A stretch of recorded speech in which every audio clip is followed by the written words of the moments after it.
Hello, and welcome to Confident HR Conversations, the podcast designed to help you navigate challenges of communicating in English as an HR professional with confidence and clarity. I'm Alena Konečná, and I'm glad you're here. Most hiring decisions are made on gut instinct. A candidate seems confident, makes good eye contact, tells a great story, and the hiring manager is convinced. But research shows 86% of hiring managers admit they often get it wrong. In this episode, I talk with Keith Langbo, founder and CEO of Kelaca, about why gut instinct is such a powerful and misleading force in recruitment, and how HR can help shift hiring decisions from charisma-driven to evidence-based. Welcome, Keith, to Confident HR Conversations. Great to have you here. Hello. Thank you for having me, Alena. Appreciate it. Excellent. Let's dive into our today's topic, which is recruitment, something that you talk a lot about. You told me a lot about. Mm-hmm. And one thing that you said is that, let me check, 86% of hiring managers admit that they often get it wrong. So why, can you share with us, why do instinct play such a big role in hiring, and why is it wrong? That's a big number, and it's really, really sad in terms of to think, and the specifics behind that, where 86% of hiring managers think that they, at the 18-month point within someone's hiring career, so it's not immediately, it's not on day one, and oh no, I hired the wrong person. It's 18 months down the road after we've had some time to digest and see the person in the role and see the job fit and the role fit and the culture fit. That hiring managers would say 86% of the time they have gotten it wrong. Not that it's a bad person, not that it's a bad skill set or anything like that, but it's just not a good job fit.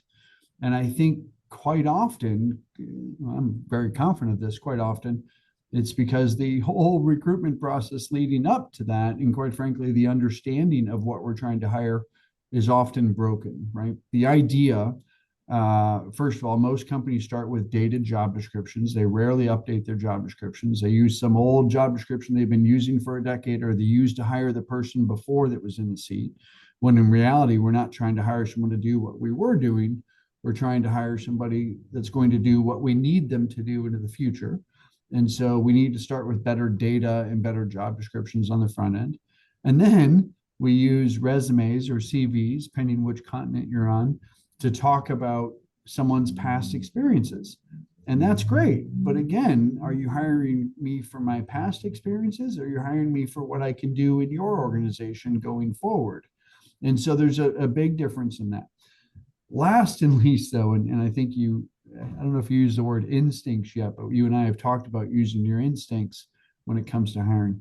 We go into an interview with a candidate and a hiring manager, and hopefully the candidate has had some cups of coffee and so on, and the hiring manager is feeling good, and they go in with good attitudes. It's not always a guarantee. Hopefully they're able to appropriately articulate their experiences and talk about their experiences, but not always the case. The fact is, we go into interviews and we decide whether or not we like each other. It's rarely about the hard data as to whether or not I am capable, qualified, experienced, have the desire, the intelligence, the ability, the passion, the interest to do the job you're going to hire me to do. Rarely is it about the true temperaments, characteristics, behaviors that will align me with your culture. It's more about, do I like you? Do we connect? Do we have something in common? Do I walk out of the interview? And the number one question, by the way, that hiring managers ask each other after they do an interview is, oh, what'd you think? And they say, I liked them. They seem really nice. Or, I don't know that they have enough experience. But in reality, what they're saying is, I'm not sure that I gelled with them and I connected with them. That's the real end all thing. So 86% of the time we look back and say, gosh, we got it wrong. That's a bummer. I wonder why. But yet, most of us aren't fixing this process of fixing the job description, fixing the qualifications or profile that we look at of a candidate, some are trying, and then fix the interview process to make sure that we're asking the right questions, we're peeling back the right things, validating the information and the data and the behaviors and the characteristics and so on that we need to validate. That's a really long answer to that. But yes, 86% of the time we get it wrong. I'll throw on one more stat, Alina. I'm sure you've seen some of the recent Gallup polls. Gallup does these polls around the world. And pending the continent and the country, it's somewhere between 70 to 77% of employees would change jobs if they were given the chance today.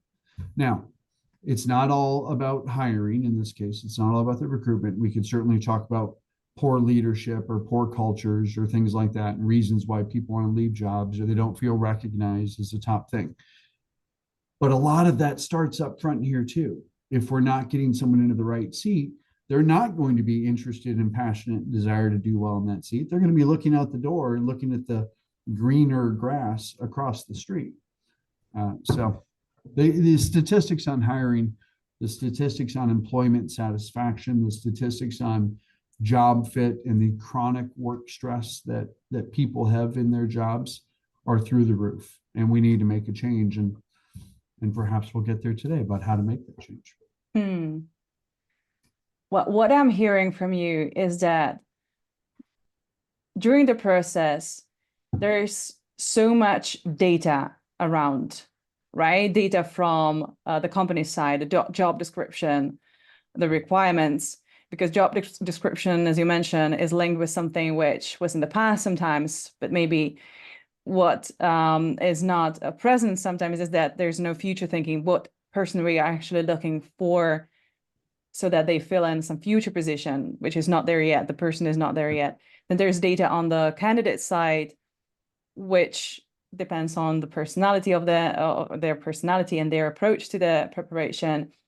Then there's data during the recruitment process, during the interviews, debriefing the interviews, how we work with the data that we get from the interviews, and whether we're actually what are we looking for in those interviews. Right. That's right.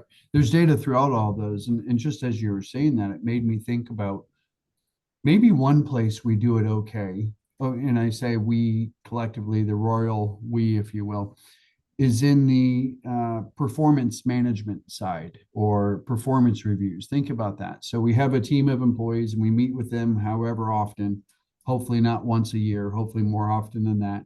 We meet with our team and our employees every 6 weeks to kind of check in and catch up and see how things are going.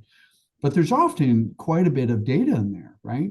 How are we doing against the roles and responsibilities of today? Are we performing? Are we meeting our KPIs or our metrics and so on? How are we doing? And often, at least in ours, we talk about how we're doing culturally, how are we aligning with the values, are things clicking? How are we doing with providing feedback and communicating? We actually do a fairly good job of gathering that sort of data in that scenario, because we have 6 weeks or 6 months or 12 months in some cases where companies do it. Similar to that, perhaps, we have the ability to gather similar amounts of data earlier on at the job description level, at the resume CV level, and at the interview level. And quite frankly, every interview, because once we interview once, I have a whole new data set, right? Now we have the ability to easily transcribe and record these and take that information and process it with the help of AI and intelligence so that our humans can, get better insights. That's what we always talk about, getting better insights to improve their instincts. Now we can process that data and we can go back and revalidate, reconfirm the things. So during the interview, you might say this, and it should raise a little bit of a flag. So in the next round of interviews, I'm going to come back and revisit that topic and have another conversation about that, or perhaps come at it from a different approach or a different scenario to validate what you were saying. And so there's one other thing. You talked about job descriptions in the past versus the future state of a job description. Yes, that is important, but I'll pick out just one example because it's so common. I feel like I've never seen a job description that at some point doesn't say we need, or some version of this, we need excellent communication skills, written and verbal, right? And this is in your line of business, teaching English to, and so on. And so we need excellent communication skills. what the heck does that mean? Right? I have to ask because it's on every job description out there. How do we interview? Is it that they're well spoken? Is it that they have natural charisma? Is it that they drank enough caffeine that morning that they, or that day that they have good energy about them? Is it the amount of polish? But also in what sort of context? Who are they talking to? Are they talking to their peers? Are they talking to customers? Are they talking and presenting at an executive level?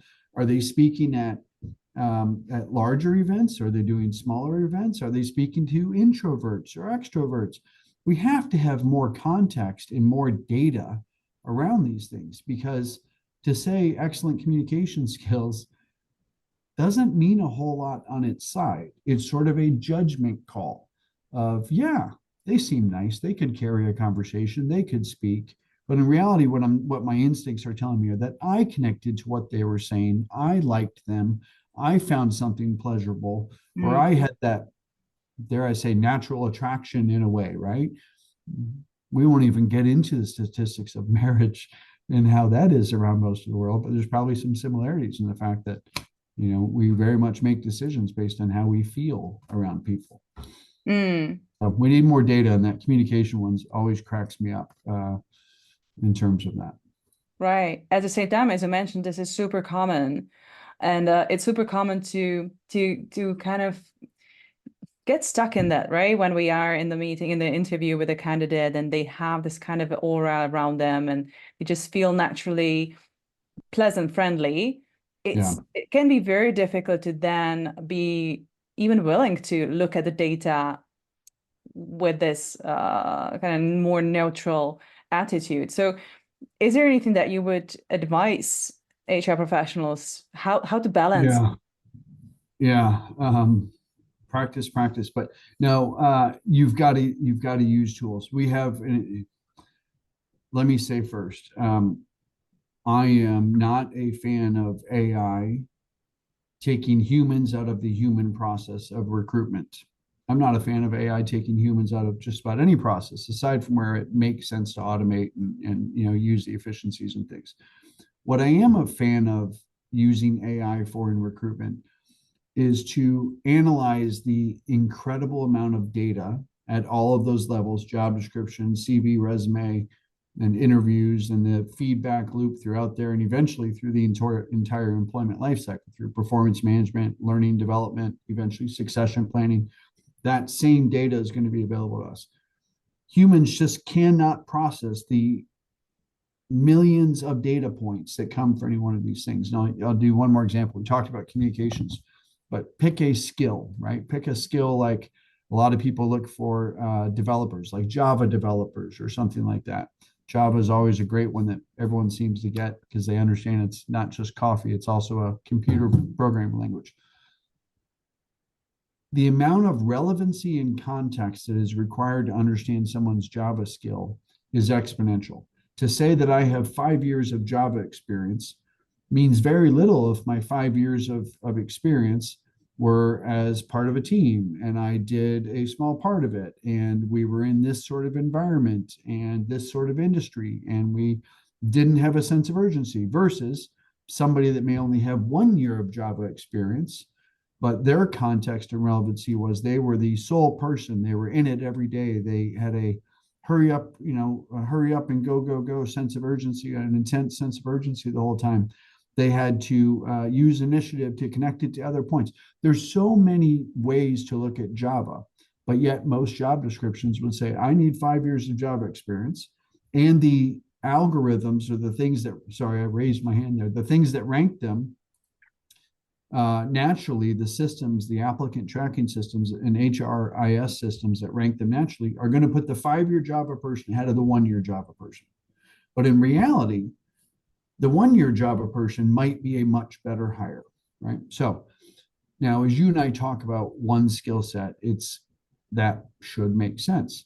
But when you look at human beings and jobs and the evolving skill requirements for any business as they change every day, we can't possibly process the 100 data points on Java, plus the 100 data points on communication, plus the 100 data points on this and this and this. So we need to leverage AI to help us process that, give us some guidance, give us some structured data to help us have structured interviews, remove the bias, focus on the human, but focus on validating the things that we need to do, if that makes sense. So how can we fix it? We can very much use AI to give us greater insights, greater data, greater structure to help improve our instincts. I'm not saying your instincts can't be there. Sometimes you get that gut feeling, right? And I've been hiring people for 25 plus years. I've been in recruitment for 25 years. I guess I've been hiring for over 30 years. But sometimes, there's that gut feeling. But I don't want that gut feeling to make my decision. I want to validate and verify that gut feeling that, gosh, something seems off with their communication style. I need to ask an intelligent question or change it up in order to figure out if there's a communication issue or if it's just my gut and the coffee is too much or I'm overcat, whatever it is. We need to use that intelligence to verify and make our humans better and empower us to make better hiring decisions. I think if we can improve that step, as well as have a good candidate experience during the hiring recruitment process, during the onboarding process, during the training, all that process, I think you're going to see engagement and satisfaction levels go up. I think you're going to see that number of 86% feeling like that a bad hire flip on its head, and maybe it's 14% of the time we get it wrong because nothing's ever perfect and people are really complex beings. But I think we can flip it on its head if we improve those things up front, in addition to improving the job descriptions and making sure we know what the heck we need to hire, because too often that's rushed as well. Right. So what I'm hearing is still the human element. We can't take it out of the process, right? But what we can do, yeah. But what we can do is having extremely observant set of eyes who will look at all the data and tell us, these are the facts, this is what I saw. And it's something that can help us balance the gut feeling, the instinct.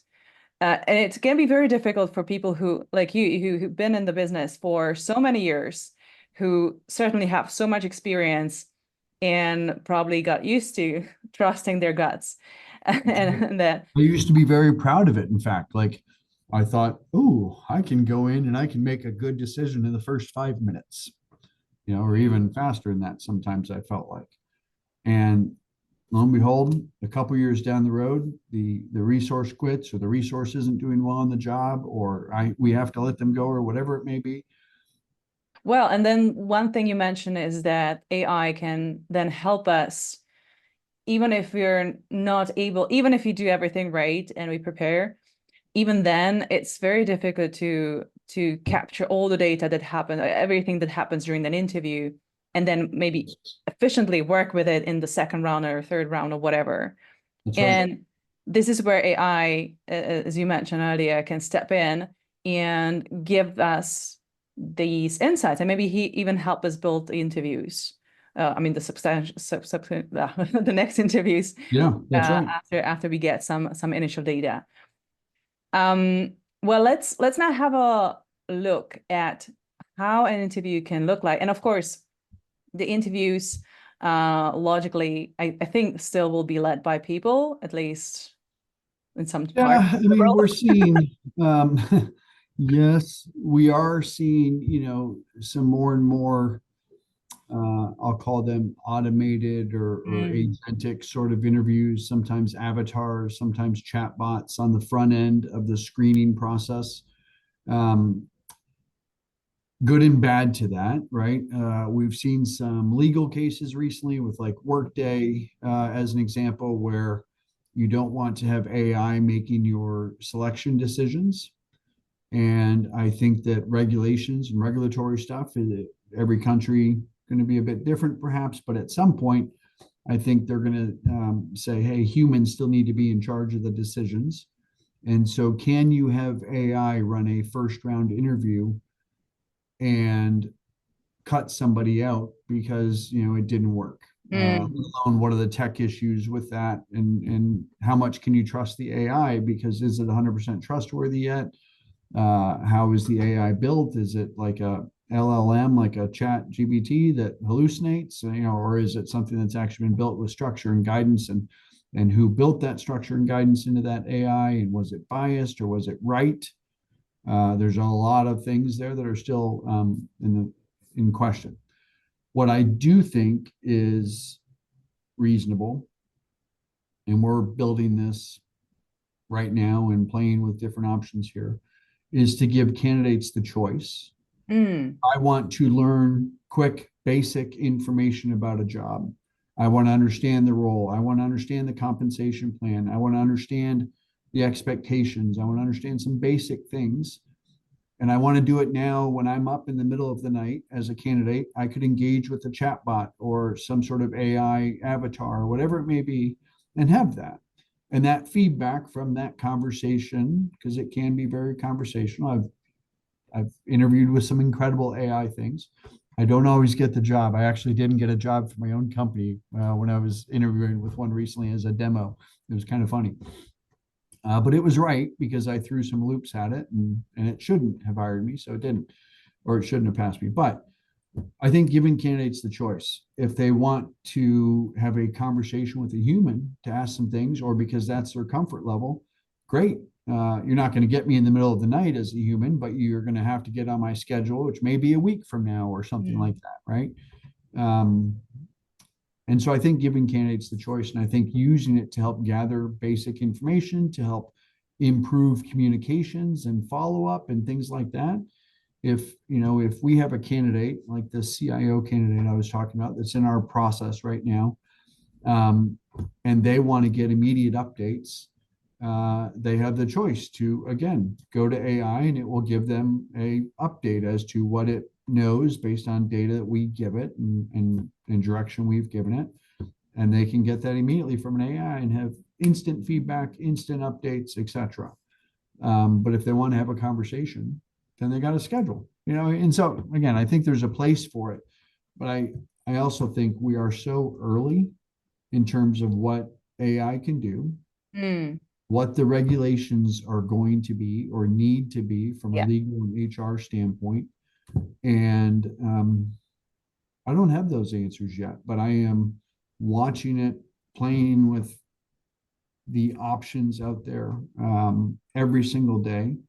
But at this point, we, at least at our company, have not allowed AI to have those conversations. AI is doing some of our sourcing and helping us, pull people into the system and scheduling interviews and things like that. Agents are doing that. AI is certainly improving the job descriptions, helping us do that. It's giving us structured interview guides. It's helping us, giving us the flavor. It's giving the feedback loop, and then redoing the interview guides and doing all sorts of cool stuff on that. Tons and tons of bots behind working in our system. But humans still have to read that. So when we put a job description in and it says, hey, this job description has XYZ issues to it and these problems, the human has to say, oh, I agree with that. I'm going to change that. Or, you know what? I like it this way. Or I want to slide this one over a little bit more, and I want a little bit more here. And then it takes that human feedback, puts it back into the data structure in order to give us structured interview guides. But then the human still has to ask those questions. They have to read that person. And then the feedback or the transcription or recording from that conversation will go back into the AI, as well as the human notes will go back to that AI. And so we are, again, I'm trying to empower our humans to have better, more structured, less biased interviews, conversations, so that we make better hiring decisions. And quite frankly, so that the candidates are happier in their jobs, all leading to greater retention, productivity, etc. Right. Because the It's my ultimate favorite topic, Lena. I can talk about this all day. That's all right. Yeah. So the ultimate goal is to find the right person for the position, or rather that the person that is in front of us will be happy in the position. Because if you get confused, it's not going to help anyone, neither the company, neither the candidate. No doubt about it. That's the ultimate goal. We don't want 70+% of our people to be wishing they had another job. That's horrible, Yeah, that's scary. right? And that's the fact right now. 7 out of 10 people on your team are thinking, oh, I got to go to work today. I wish I had something else, or gosh, I wish I had their job. Mm, And and again, that's not all on the hiring. There's a lot that goes into that. But we know, according to hiring managers, that 86% of the time, the job fit is a big deal and mm, the poor job fit. And so I think if we can fix that, right? I always look at this the same way I kind of give advice to my children. I've got two young adult children that are, in university and getting ready to go to the workforce and things like that. And the advice I give to them is the same sort of advice I give to the other ones, which is right. Take the time to figure out who you are, what really makes you passionate, what drives you, what you're excited about, and then find the companies that align with that and invest yourself fully and go after it. You don't have to change jobs every 2 years to grow. You just have to take the time to be at the right company and help them grow, and you will grow. Um, not I was able to watch my dad work at the same company for over 50 years, and I so love it. I've only worked at 3 companies in my 30 plus years, and I don't think I would have left any of them, but the travel was too much for that stage of life and things like that, and so it was more stage of life focused.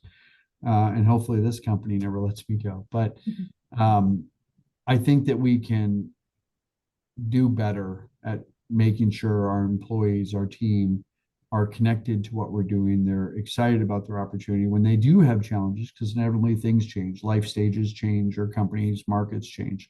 Mm, That we are giving them opportunities to tap into that. We're having conversations about it, and we're trying to figure out ways to make it better. Or sure, occasionally maybe it's time to change roles, right, or change companies and go someplace else. Some of my best employees that have been at Kelaca, one that used to sit in the same office with me, I share an office, and was with us for 9.5 years.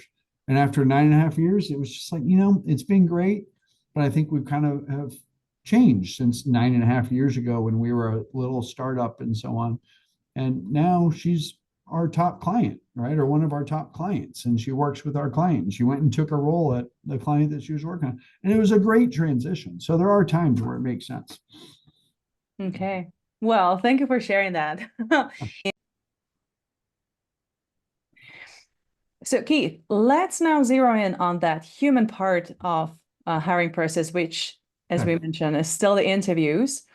And let's have a look at how, even in those interviews, the recruiters, the interviewers can try to balance just those just those instincts with Mhm. right questions, so that they can go beyond just the first impression that some candidates are Yep. able to make.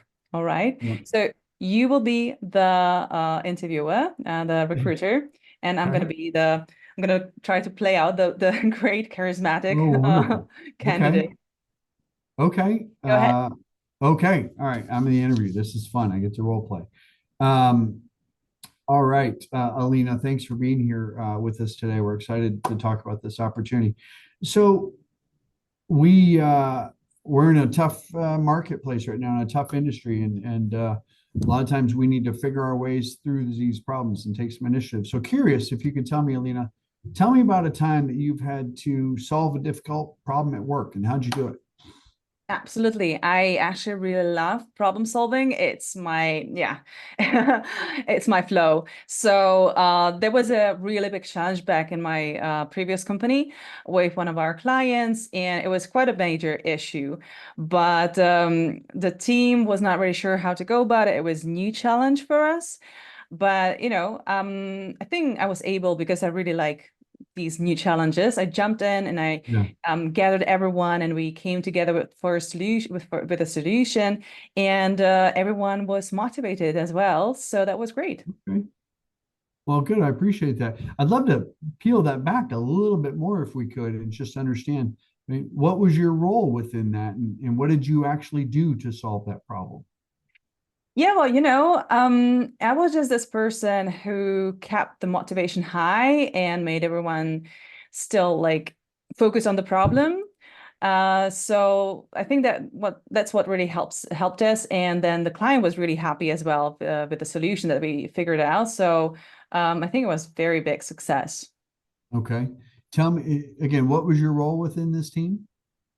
Yeah, well, I think at that time I was one of the admins. I was communicating with the client, and Okay. yeah. Okay. So did you bring your team in to address the issue, come together with a solution? How did you really problem solve it?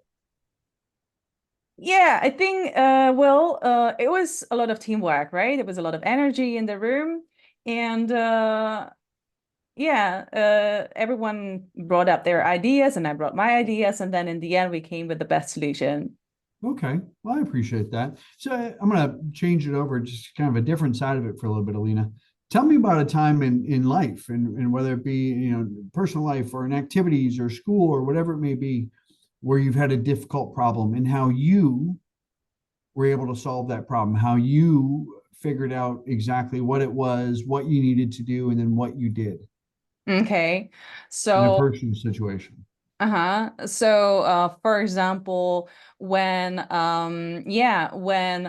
we were traveling with my partner and we found out that our plane was actually leaving earlier than we planned. So we had to reschedule all our travels and had to head back to the airport pretty fast. So it was a little bit tough because we had to cancel reservation and so on, and we had to decide on the priorities. But then, yeah, well, we had to catch the plane. So, Okay. Well, I appreciate that. Those couple of examples there in problem solving. I think we'll have to see how that translates into our workplace. okay, thank you. All right, how did I You do? were giving me nothing there, Alina. You were, as we say, skating around the rink. You were not in it. I felt in my instincts there that and I'd be curious to what my AI would analyze in the background, but I felt my instincts that you weren't answering the question and that you weren't being very clear in terms of your involvement in this. I think perhaps you had a experience at work where there was client frustration and an issue, but you didn't necessarily fix that problem. You weren't the one to do that. And so I think you're kind of taking ownership for something. And forgive me if I'm right, but you even said you were an admin on the team eventually when we got it down to your specific role. So again, we're trying to give context and relevancy to these things. And your context and relevancy wasn't really appropriate for what I'm looking for. Now, if we weren't trying to do this over a recorded role play, I might go a little bit further. I might try to get away from this topic for a Mm-hmm. little bit, go talk about something else where you are more confident and where it does certainly align and bring you back in. And then I might bring us back to this problem solving because I'm not feeling great about your problem solving difficult scenarios or your ability to do that as the lead person just yet. And the personal example, which I tried to do a little bit of that with, didn't give me enough confidence in it. And so I want to come back and revalidate that. And I might do it in the same interview if depending where we're at in it. I might wait till the next interview if your other stuff is good. Mm-hmm. But if I was making a decision just on that, you're not my person. But Mm. if you pass the other five of six things, then I would come back and revisit that probably in the next conversation.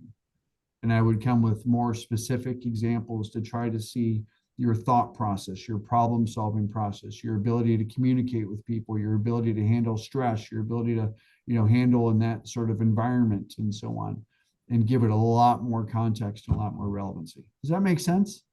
Yeah, absolutely. And I like how you say that this is not like one question, one answer, and you just have to work with whatever the candidate said. But you can dig deeper and even repeatedly, right? You gave me, I think you gave me at least one question, like actually twice, Yeah. because I wasn't giving you a straight Yeah. answer. Ask it twice. Yeah, exactly. And it's funny, the number one, we help a lot of companies that are trying to expand from EU into the US, and we help them hire in the US. And the first people they typically hire are salespeople. And hiring American, I'm Canadian American, by the way, but hiring American salespeople is always so tricky, and probably hiring salespeople anywhere, because they're often very charismatic. They sound very good. They're very polished. They'll give you a great speech on something. But a lot of time it's fluff, or it's baloney, or whatever the translation may be. It's nothing of relevancy. It's just a good front, if you will. And so to be able to peel back those onions and see how much did they really do. Again, someone that sells, but they've got a whole support team that's scheduling their meetings and generating their leads and doing their closing and doing their account management, is much different than the salesperson that does all that on their own. And so, like peeling back those onions to really understand what's behind it, and getting past the surface level answers. And you were giving me surface level all over the place on those answers. Yeah. Yeah. I was trying my best. You did. Yes. Yes. Right. Well, thank you so much also for this demonstration, and how important it is to go back to what we've heard, and how AI can help us in that, because we might miss something in the flurry, in the fluff, as you mentioned.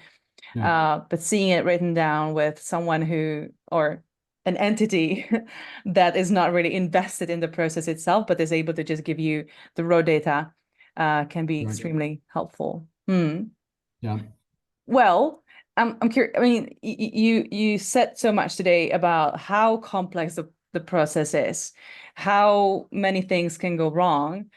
I'm curious, from your experience, if you could give one advice to HR professionals if they want to improve the way they make hiring decisions, or they advise the hiring managers on the decisions, what could it be? What could be the first step? It's so tough to give one piece of advice, but I know I'm talkative. I would say, number one, look inside first. Do a workforce assessment.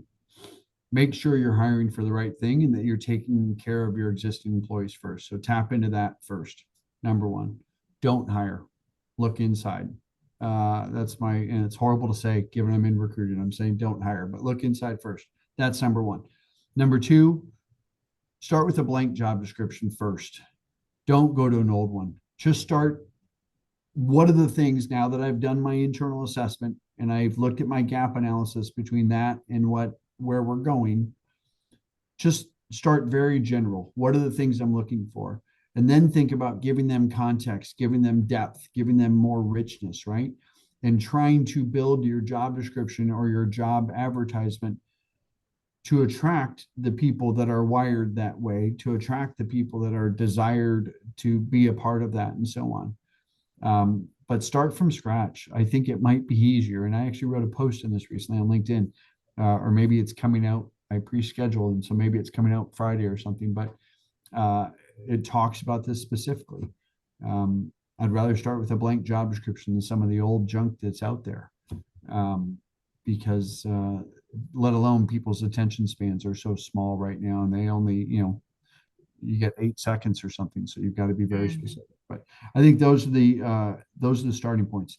I would say, lastly, think about your future, not your past. And that goes a little bit into the gap analysis, but too often we hire to replace somebody, or we hire to bring something else in.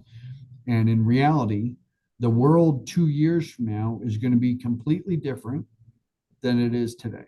Yeah. World today is completely different probably than it was 6 months ago, because of the evolution and the increasing AI impact on the world. And I always say AI is likely not going to take your job, but people using AI will. And so that's going to change your skill sets and your requirements. I don't need to be the best writer anymore. I can leverage AI to help on some of those things. I don't need to be the best at this. I can leverage AI. So now what you need me to be best at is different than it was 6 months ago. If that makes sense. So look to the future, not the past. That's what you're hiring for tomorrow. Or who you want to be tomorrow. If you want to grow your company, act like the company you want to be. and get there, right? I remember someone told me early on in starting my own business, if you want to be $100 million or a $200 million company, give yourself the infrastructure of a $100 million or $200 million company, because the infrastructure of $1 million company can't become a $100 million company. It just can't, right? I don't have the infrastructure to manage a $100 million company if I'm acting like I'm a $1 million player, and and I don't have the systems or the structure or the process or the people.